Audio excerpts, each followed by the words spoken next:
Good morning, good afternoon, good evening. I'm sure you are all joining us from different places around the world, and it's my pleasure to welcome you to this session. My name is Paul Molo. I am the Senior Director of Storytelling Programs at the National Geographic Society, and I am joining this session from Washington, D.C. If you can help us to use the chat feature to type in your name, your organization, and the location you're joining us from, that way we can have an idea of the different places that you are all joining from. That will be very helpful. So it is my pleasure to welcome you to this session, which will introduce you to the National Geographic Society's World Freshwater Initiative. And we'll start this session by sharing a brief video overview of the World Water Map, which is one of the key components of this initiative. It's just a brief 2-minute video, and then we'll come back after that. Thank you so much for typing in your locations. And my colleague will start with the video. Thank you.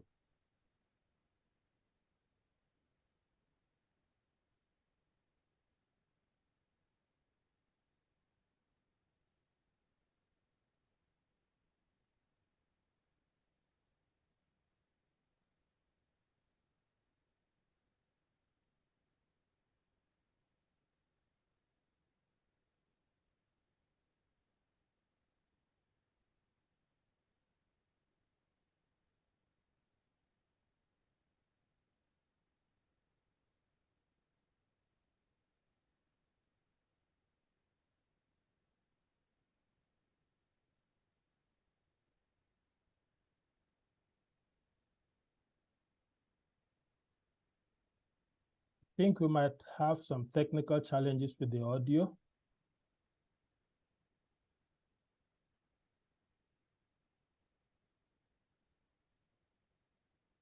Okay, there are some technical challenges with the audio.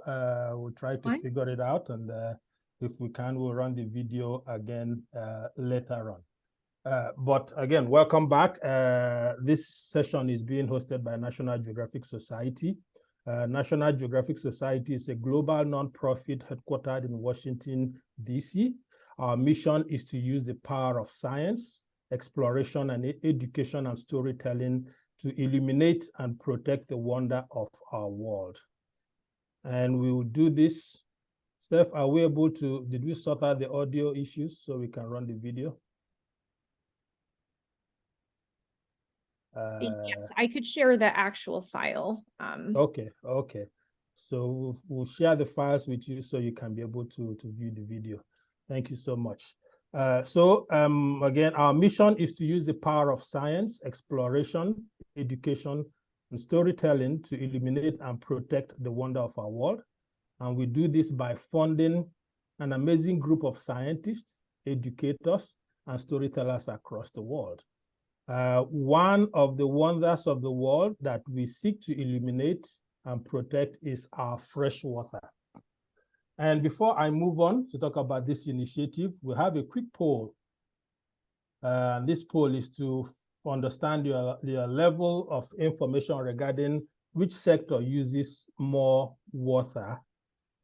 So of the 3 key sectors of domestic water use, irrigation for agriculture, and industrial water use, which of these 3 sectors do you think uses the most water globally? Again, just use the chat feature to type in your answer. Thank you, Julie. Julie says irrigation for agriculture. Thank you, Julie. Okay, we have Siri says industrial. Thank you, agriculture. So just keep those answers coming up. Yeah, keep those answers coming up. And so as you know, fresh water is a vital resource that supports life and the vital ecosystems that make it possible. We all use fresh water for just about everything that we do. We use it to produce food, to generate power, to manufacture, to keep our environment clean. And we, human beings, are not the only ones that use fresh water. More than 10% of the world's animal species live exclusively in freshwater habitats. Now, unfortunately, we are at a point where we are beginning to use a lot more fresh water than we generate. So it's increasingly becoming a resource that is being threatened. According to the United Nations, about 2 billion people in the world today do not have access to safe and clean drinking water. And roughly half of the world's population experiences severe water scarcity for at least part of the year. Now, this will only get worse if we don't begin to do things to reverse this trend. And that's what the National Geographic Society's World Freshwater Initiative attempts to do. This initiative, which was launched in 2022, is a 5-year initiative that seeks to understand the world's freshwater resources and support impactful new work in science and conservation, education and storytelling, and to begin addressing the issues of freshwater shortage. There are 2 components to this initiative. Steph, you can go to the next slide. I think we can move on to the next slide. There are 2 components to this initiative. The first one is the World Water Map, which tries to make water visible. And our colleague, Mark, will talk about this briefly. And then the next initiative is grant making in the areas of science and storytelling. And we will also be talking about this today. The Freshwater Map is a resource that provides a visualized accounting of freshwater resources and can pinpoint the most critical uses of unsustainable freshwater use in the world today. The map was created in collaboration with Utrecht University, one of the world's foremost research institutions in water and hydrological issues. And today, we are very fortunate to have National Geographic explorer and professor of hydrology at the Utrecht University, Professor Mark Berkens, to talk about this map and tell us the science that went into creating this map. Please help me in welcoming Professor Mark Berkens. Thank you very much, Paul. Next slide, please. Yeah, that's me. Okay, so if we imagine a river, most in our stories then and in our minds, we usually think of some blue ribbon meandering through a pristine landscape. But of course, in reality, if we look at rivers in the world, especially downstream, next slide, please, then most rivers look like this. So riverbanks are heavily populated by humans, and also river basins are heavily used. Water is used for all kinds of purposes.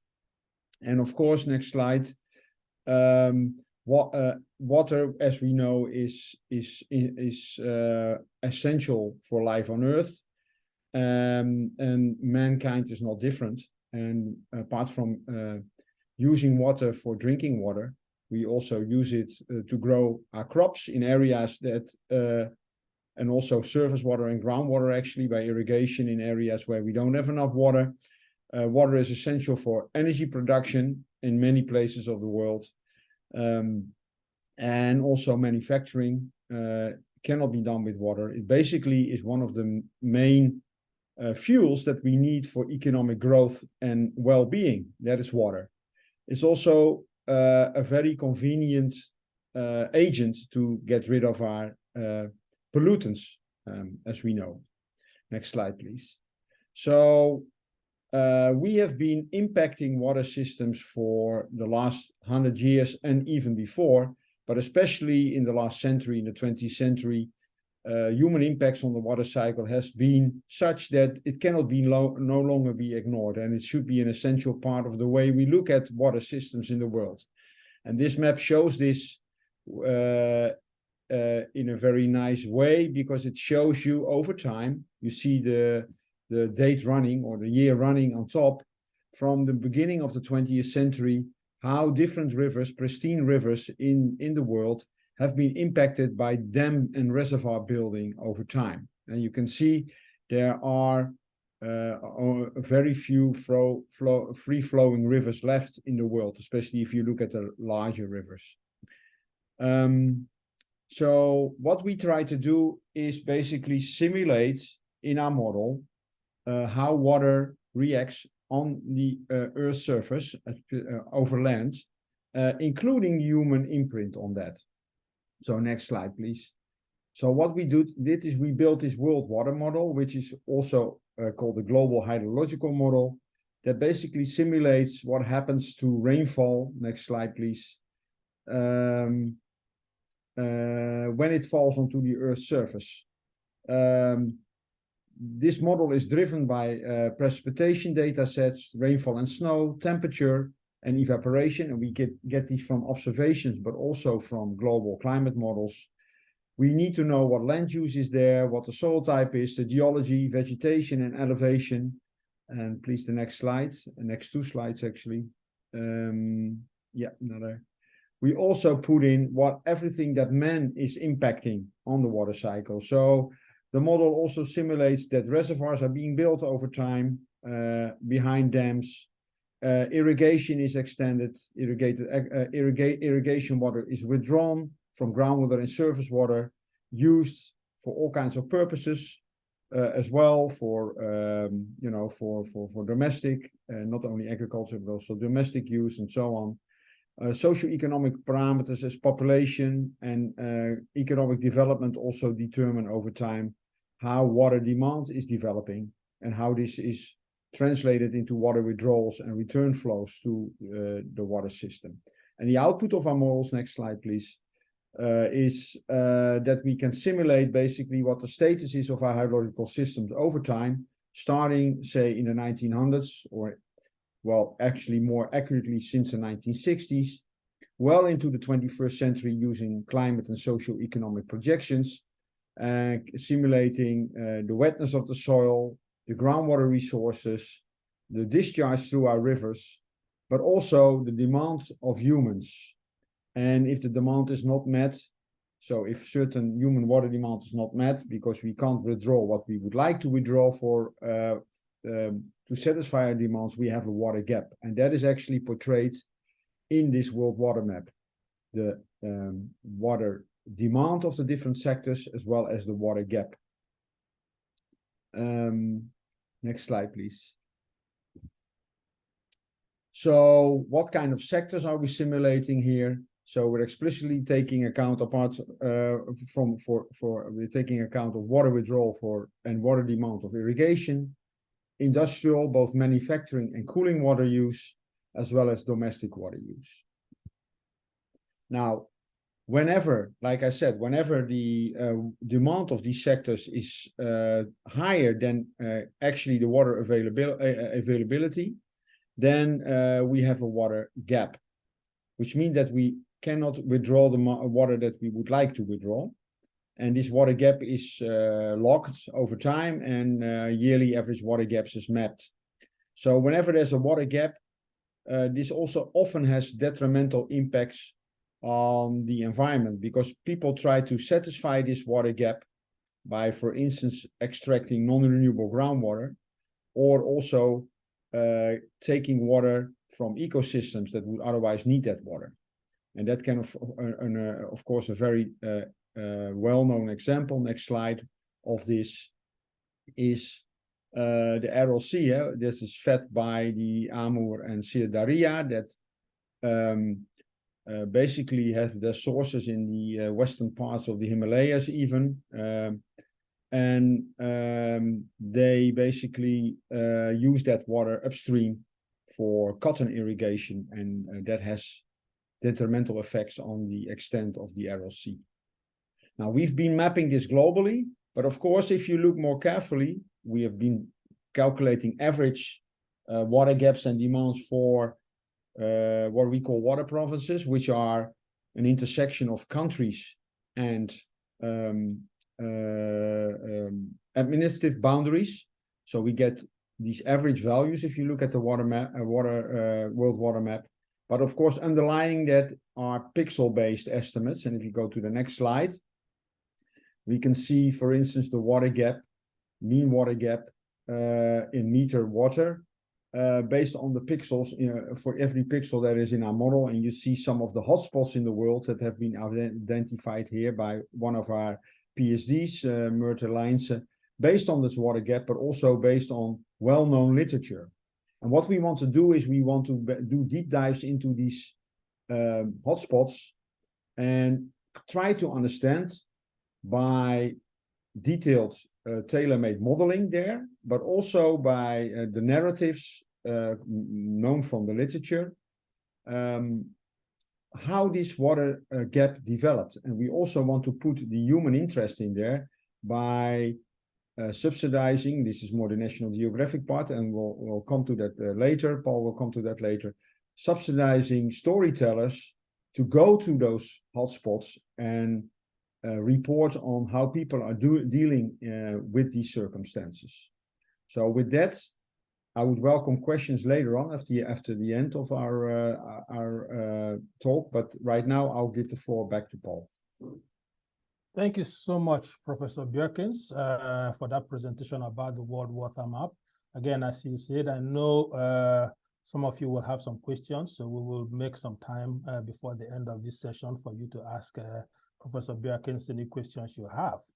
Professor Bjerkens mentioned about grant making.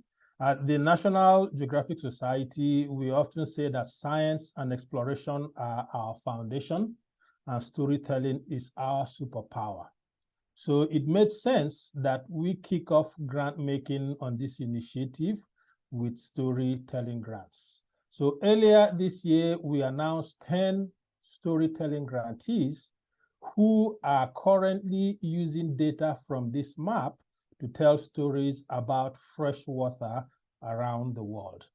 These storytellers are working on 7 different countries.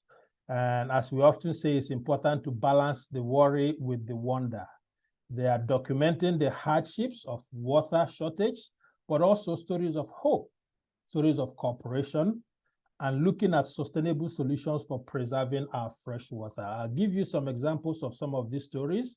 One of them is a project out of Lake Superior in the USA that is highlighting a group called the Water Keepers.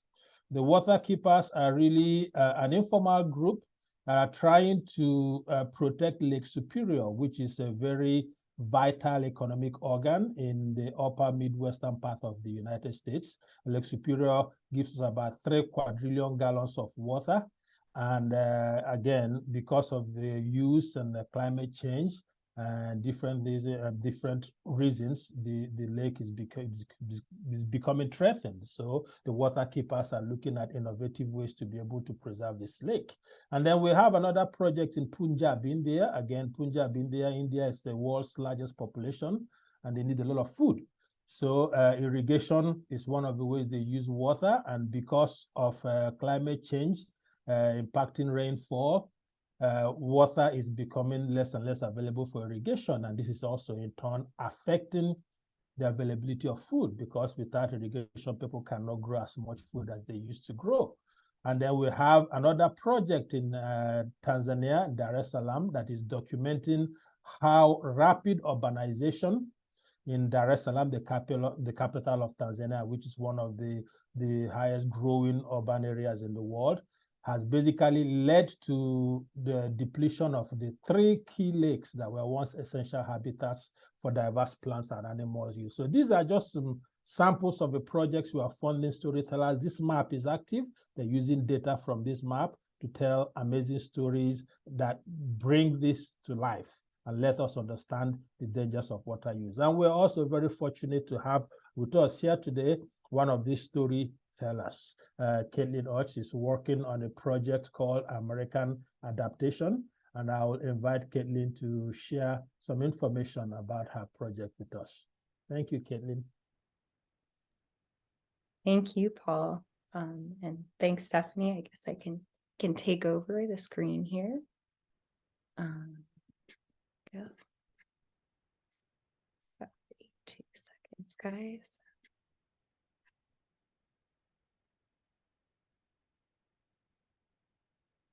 Okay.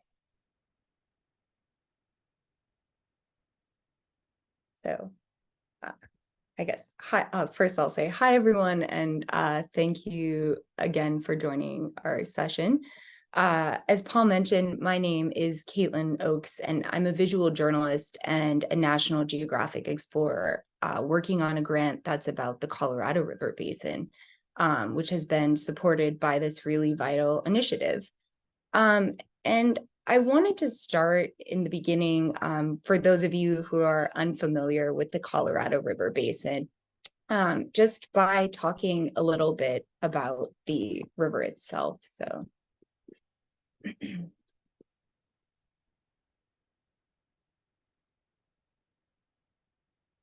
our conversations about water and its management often become focused on numbers. In the math of dividing allocations, calculating efficiency, and measuring surplus and shortage, it's easy to forget numbers describe systems that are dynamic and alive. Numbers and allocations also frame the river in accordance with historic and cultural conditions that existed in the 1920s, when the river was first divided and Western water laws established. This erases aspects of the river that are not economic, such as the health of its ecology and riparian system. Numbers sometimes also fail to include communities that have unsettled legal entitlements to water, such as the basin's Native American sovereigns, the earliest human inhabitants of this place. With water gaps growing across the globe and freshwater resources in danger, it's really imperative that we start thinking about water beyond numbers and to remember that we depend on our freshwater resources to survive.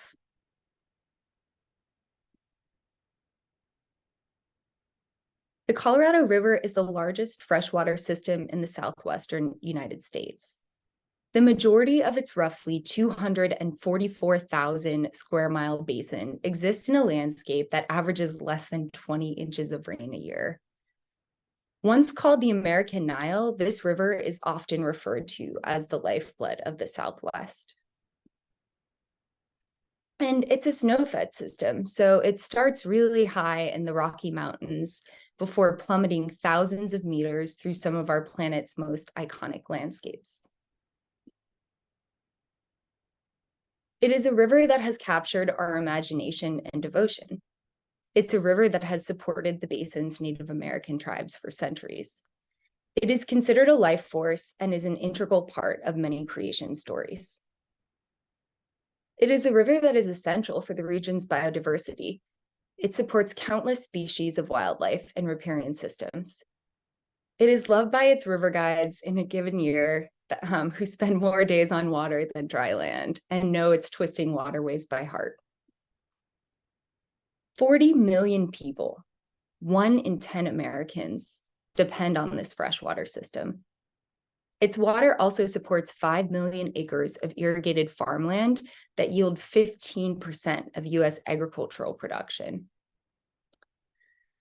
But this river can really no longer keep up with our demands.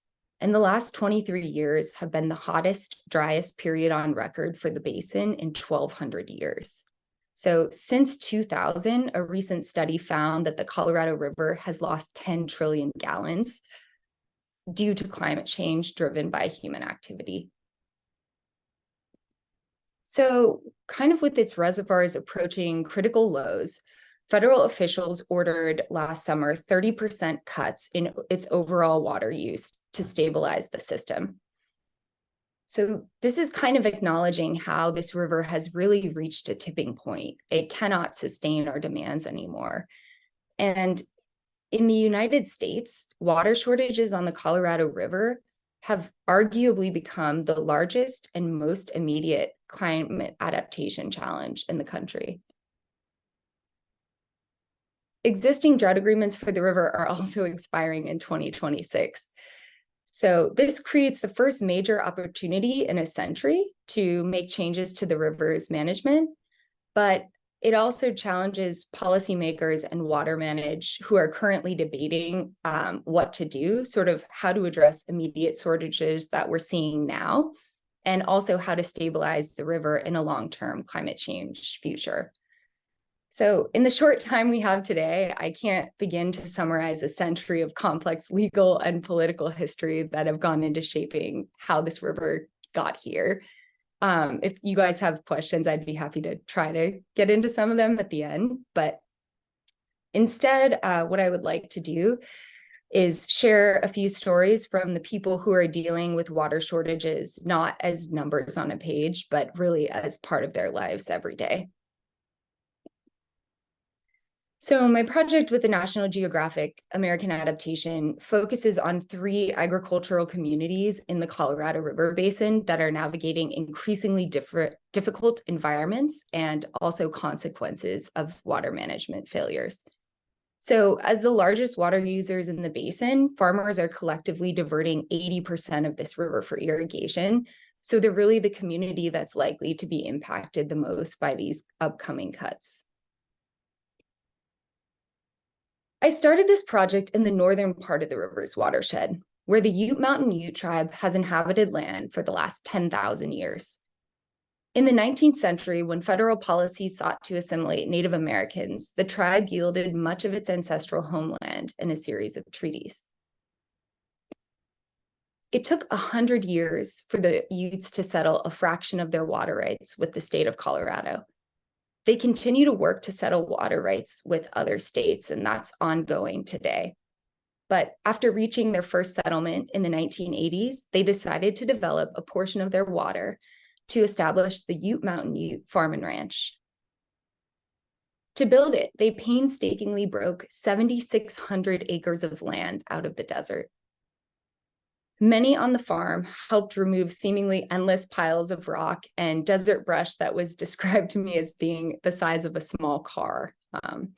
Simon Martinez, who's the current farm manager, helped construct parts of a 40-mile canal system that carries water to the farm. Eric White, who has 35 years with the farm and manages their alfalfa production, remembers hammering rebar to mark where center pivots would be placed. And he also remembers helping his father haul water and helping his father maintain the domestic water storage systems in Toyac, which is the central community of the Ute Mountain Utes. Before the water rights settlement brought financing for infrastructure, I think it's an important note that Toyac didn't have running water. And so tribal members relied on mountain springs or hauled water from a public park that was nearby in the town of Cortez. But over the years, the farm and ranch really grew into a successful modern operation. They built a mill, they have beautiful fields of alfalfa, corn, oats, and wheat, and they really expanded and tried to modernize everything as much as possible. But again, we've had the 2 decades of the hottest and driest conditions that the basin has seen in 1,200 years. So that's really threatening everything that the Utes have worked so hard to build. In 2021, the farm received just 10% of its water, and to survive, they fallowed 6,000 acres and laid off half their staff. So when I first visited in the fall of 2022, everything was still extremely dry. Center pivot after center pivot stood silent, and the landscape was cracked. The farm was operating with a skeleton crew, and everyone was really anxious about what this next year was going to bring. But this year, the basin had a winter with unexpectedly intense snowfall and precipitation. Inflows to the river reached 143% of normal. In March, Simon learned officially that the farm would receive its full water allocation. But again, to use this water, they first needed to clear and prepare thousands of acres that had been fallowed, in some cases for years. As water returned, a lot of the landscapes totally transformed, and the Utes, for the first time, started seeing lush green fields. But Simon is already thinking about next year. A single good water year isn't enough for the farm to really fully recover. So, understanding that water supply is no longer certain, every year the farm creates several different plans outlining planting schedules for different water shortage scenarios. Michael Vicente, the farm's lead irrigator, has meticulously replaced thousands of nozzles on center pivots to lower flow models to maximize irrigation efficiency. Looking at the future, the Utes are developing a comprehensive climate resilience plan Last fall, they joined a Land Institute pilot program to research alternative forage crops and kind of see what the options are outside of alfalfa for growing less water-intensive crops. And not as a replacement, because alfalfa is economically very important to farmers, and we're still figuring out what to do about that point, but just as expanding the toolbox of options that these farms have. And so ultimately, their work is really helping to create a roadmap for other farms in arid places and to identify pathways forward through water shortage and water uncertainty. Now, if you move a little further downriver, you get to central Arizona, and you can kind of see by the Casa Grande area, there's a green highlight, which indicates a deepening water gap on Mark's map. And this is a farm community called Pinal County, and it was actually the first community on the Colorado River to lose its entire allocation. And so farmers there are working through their first growing season without surface water. And so for this reason, they completely rely on groundwater from local aquifers, and they've had to adapt their practices to really adjust to the reality of less water. So with less water, it means less water volume to push irrigation across fields. So irrigating sections of lands can take farmers twice as long. And it also means that local water managers at the irrigation district have to call farmers to coordinate who is watering their crops when, because there's not always enough water pressure in the system for neighboring farmers to irrigate at the same time. Will Clemens is leading his uncle's 2,500 acre farm through what might be its final season. And kind of compounding the stress of water shortages for farmers this summer, record-breaking heat waves gripped the southwestern US for weeks on end. Punctuated by dust storms, temperatures well past thresholds deemed safe for human activity became a pretty normal day-to-day. By mid-morning, temperatures often cleared 100 degrees. So to avoid the hottest parts of the day, Will and his team would wake up as early as 2 a.m. or seek out what shade they could as much as possible. To mitigate losses of surface water, the local irrigation district is also drilling new wells to link to the system. And these are going to depths that are up to 1,300 feet. Older farmers that can remember the area's water tables falling in the 1970s before this community got infrastructure that delivered Colorado River water are questioning how much pumping the aquifer can really sustain before kind of old troubles resurface. Changes visible in the land raise silent questions about this farm community's future. Along main local roads, sections of fields once blanketed in cotton now lie fallow. Slightly north of the farm, rows of gleaming solar panels have started to replace fields. Will's uncle is considering an offer from a solar company.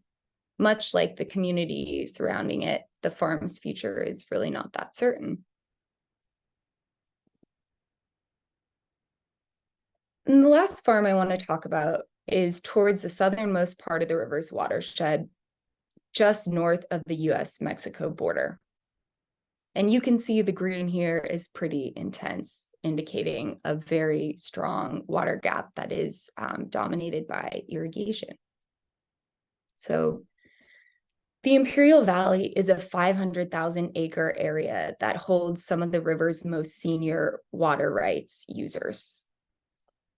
The Imperial Valley is also the largest recipient of the Colorado River water and the largest irrigation district by water volume in the entire United States.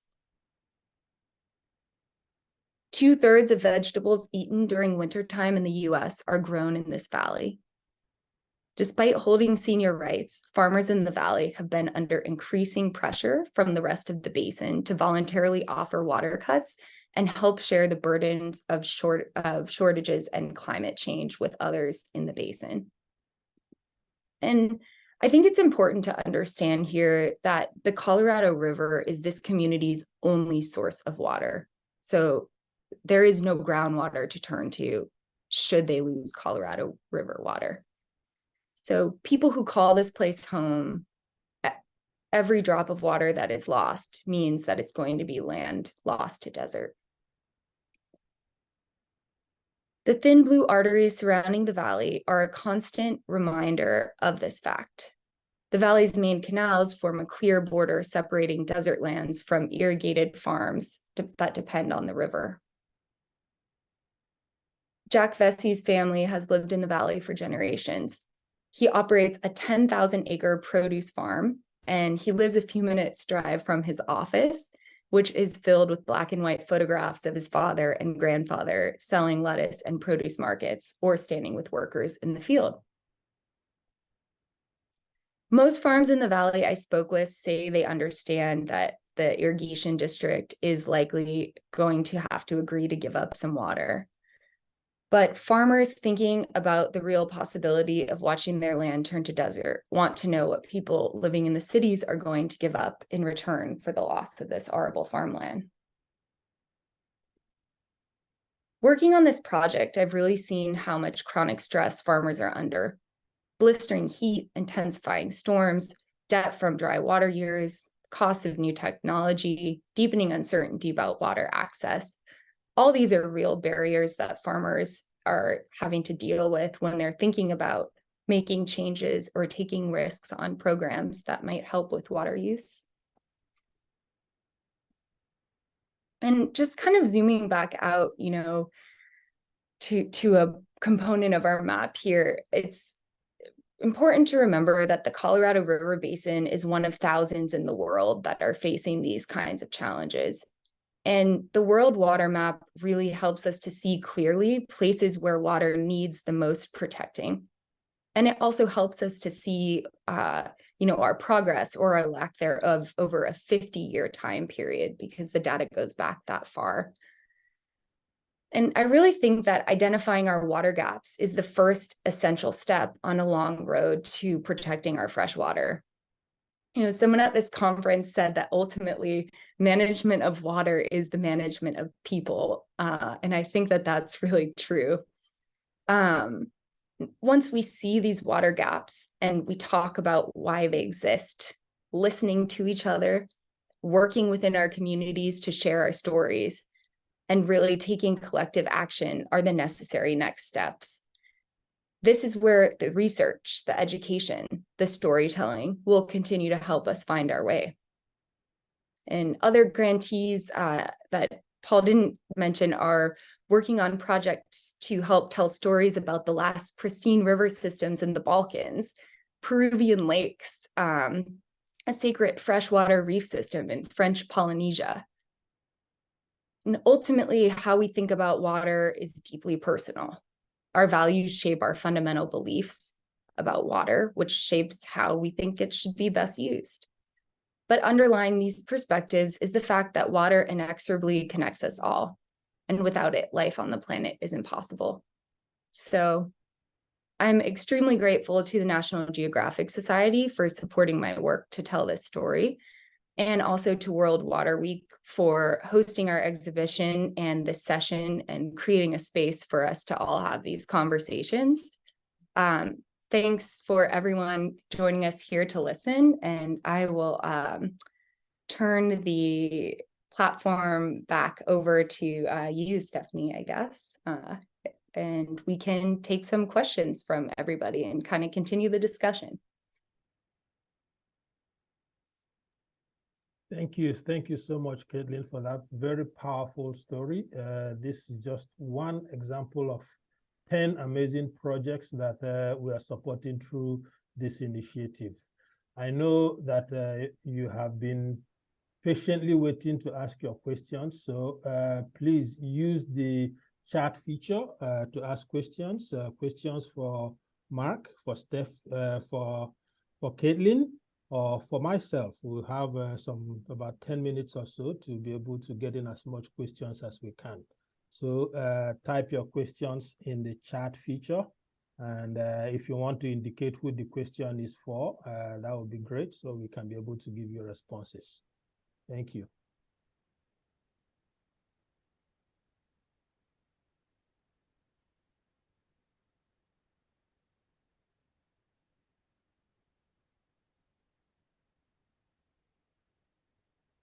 I can start us off with one someone asked me, Mark, that I couldn't answer.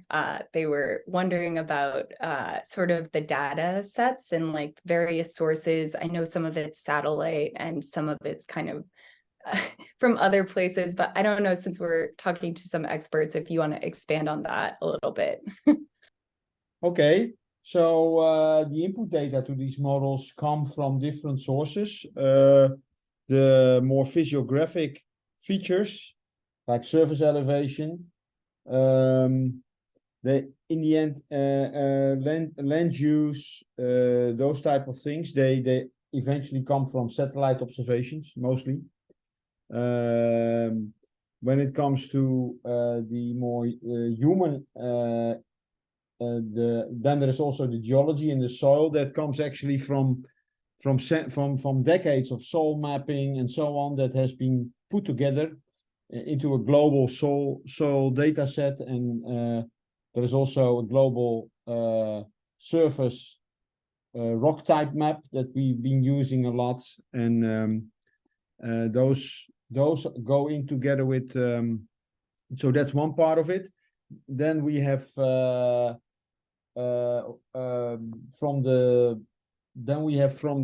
and also from the elevation map, we can actually deduce where the rivers run by certain algorithms. People have been doing that for us. We're not doing that ourselves. There's people, for instance, at McGill that have been very good at these things, Bernard Lehner's group. And then all the human stuff that goes in is basically based on all kinds of country reports on how much water is used by the different sectors, and then assumptions on how these then look at a smaller scale. For instance, you can imagine that for a very simple one is domestic water use. Obviously, if you have more detailed population maps, you know how country statistics on water use, domestic water use, can be downscaled up to the grid level by looking at grid-based population estimates. And so that's basically how we get those input. And then the meteorological forcing, the precipitation and the temperature, and the radiation that comes from either observed data sets from, for instance, the World Meteorological Organization, or from what we call or reanalysis, which is basically weather prediction models, where the outputs are being stored from by, for instance, the European Center of Medium Range Weather Forecasting. And then finally, the climate projections, they come from climate models, the IPCC climate models. So basically, that is how we feed our model. And then the grids that come out of it are then further turned into these maps that we show now. They're basically and actually, the gridded data that underlie the map are already available. We have them on our servers, and so if you want to use those then you can already contact me or National Geographic to see how they use them. But we're also working on for early next year a web application where the underlying data and much more of the model outputs can be interrogated and downloaded and used by data journalists or even professionals. So that is something that we're working on. I see a question. Here's the resource. Yeah. The one back. Okay, great. And then how has the reaction to your map been from policymakers and stakeholders?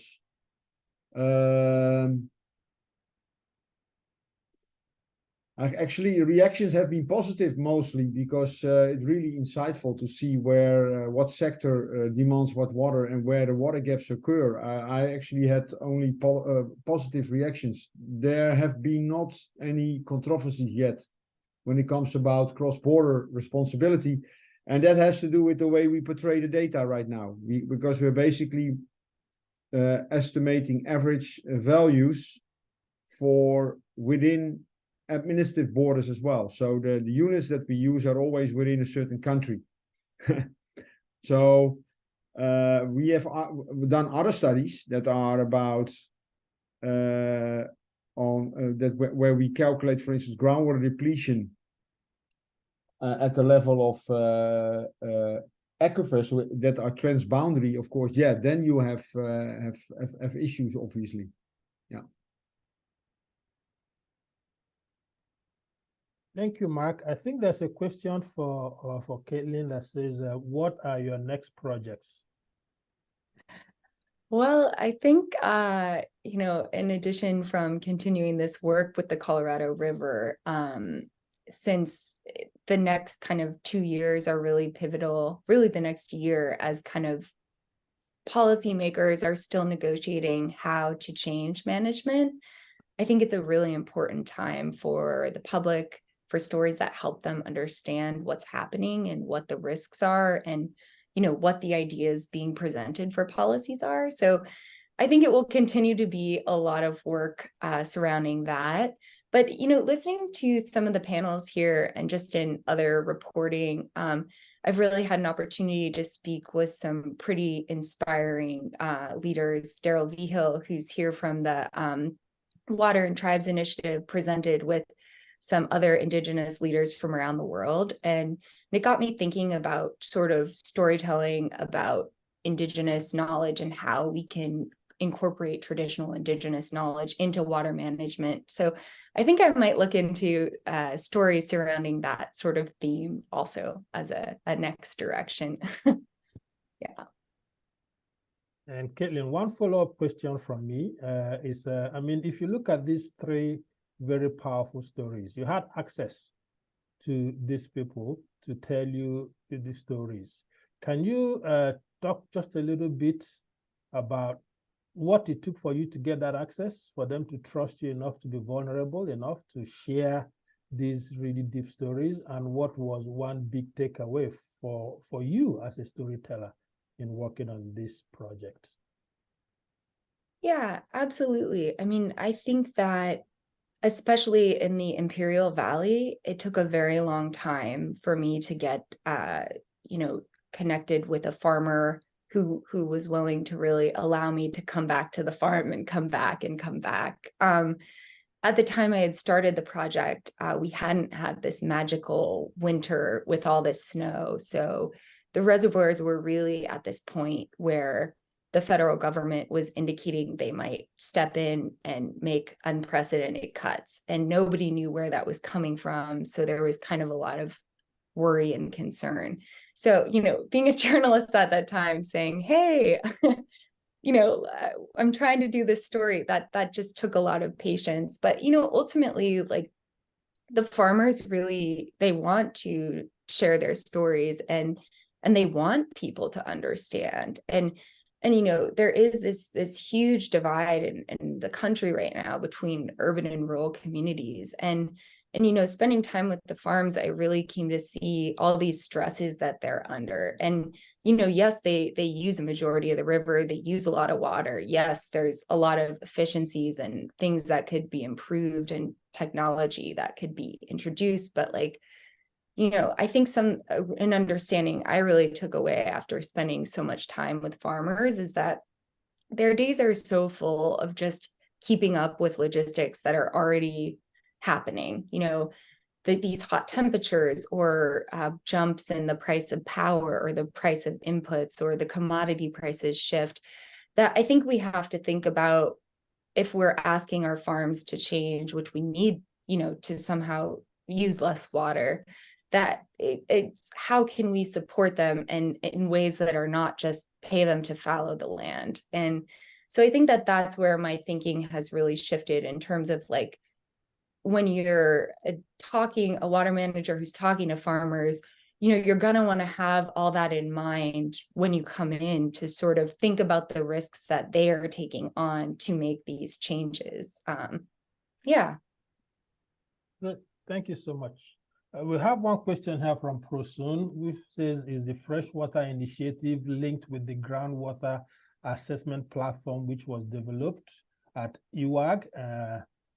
No, I mean, I'm going to take that question. No, we are not. However, we are also quite aware that there are multiple organizations working on freshwater issues, both mapping, data collection, modeling, and we're having conversations. We don't need to duplicate what others are doing. So we've been engaged in multiple conversations to see how we can be able to complement each other in the work that we do. So again, please, if you're here and you want to have a conversation with us to see how the World Freshwater Initiative aligns with what you or your organization is doing, we're open to have that conversation and to look at how the goal is that we provide a resource that will create more awareness and stem more action around freshwater issues. So we are always very happy to have those conversations.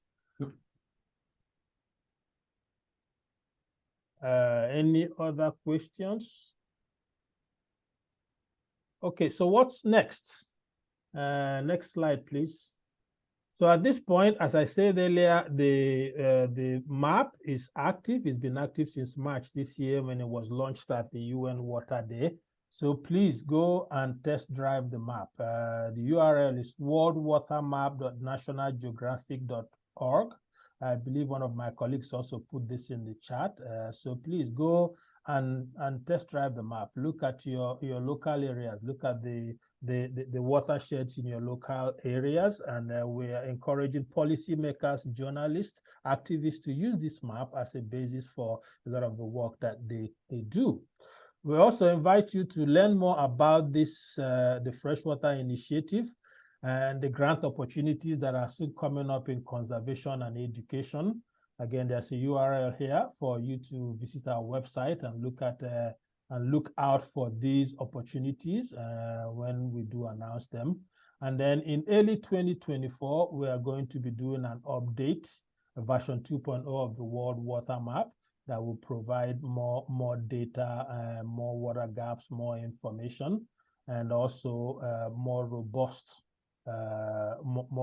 information. So please check back often and look at the map. We are so very happy that you were able to join us today.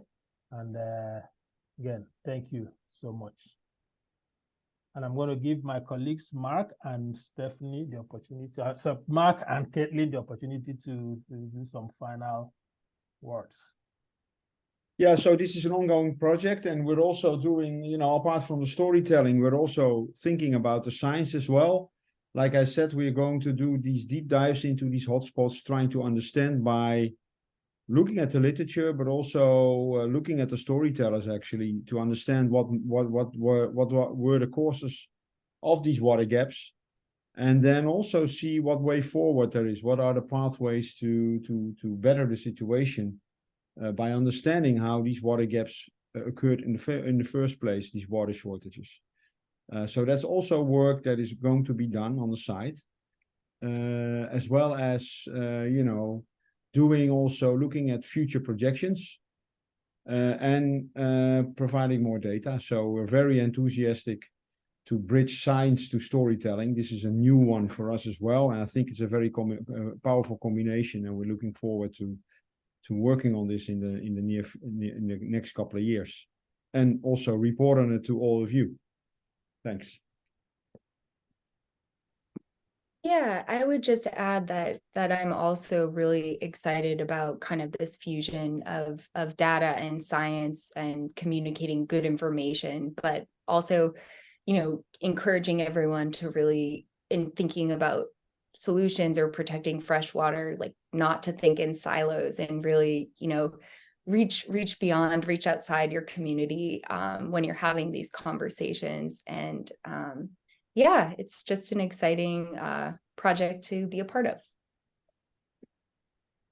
Great, thank you so much, and have a wonderful end of your day or a wonderful rest of your day wherever you are. Thanks and goodbye. Thanks.